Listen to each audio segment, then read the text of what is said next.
Alors, deux enseignements intéressants. Déjà, c'est de voir que les professions intermédiaires ne sont pas résignés. Alors qu'ils subissent le déclassement, l'inflation, on pourrait s'attendre à ce qu'elles deviennent plus individualistes, et c'est pas le cas. En fait, la confiance dans uniquement l'individu pour défendre leurs droits diminue. Par contre, on voit une hausse de la confiance dans les syndicats, dans la capacité de défendre leurs droits. Aujourd'hui, c'est 30% des professions intermédiaires qui font confiance aux syndicats pour les défendre. Donc ça, c'est une très bonne nouvelle.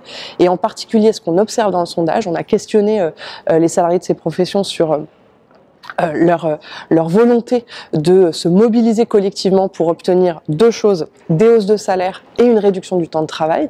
Et dans les deux cas, on a une majorité pour la réduction du temps de travail et les 3/4 des professions intermédiaires qui nous disent qu'elles sont prêtes à se mobiliser collectivement pour obtenir de nouveaux droits.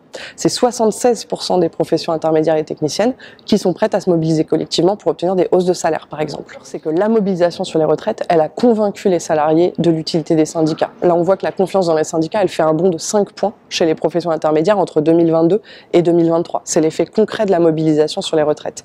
Deuxièmement, on voit que le thème du temps de travail, c'est-à-dire de travailler moins pour vivre mieux, ça parle aussi à ces catégories. Et la question du partage des richesses avec la hausse du salaire, ça parle aussi aux professions intermédiaires. Ce qui est intéressant, c'est qu'on voit que nos revendications CGT en matière salariale, notamment l'indexation des salaires sur les SMIC et les prix, sont plébiscitées par ces catégories, puisque ce sont 89% des professions intermédiaires qui disent qu'elles sont pour, qu'elles soutiennent cette revendication de la CGT. Donc pour nous, c'est une opportunité d'aller construire la mobilisation pour la hausse des salaires dans chaque entreprise pour obtenir véritablement la reconnaissance des qualifications que la conférence sociale, par exemple, du gouvernement a refusé de nous apporter.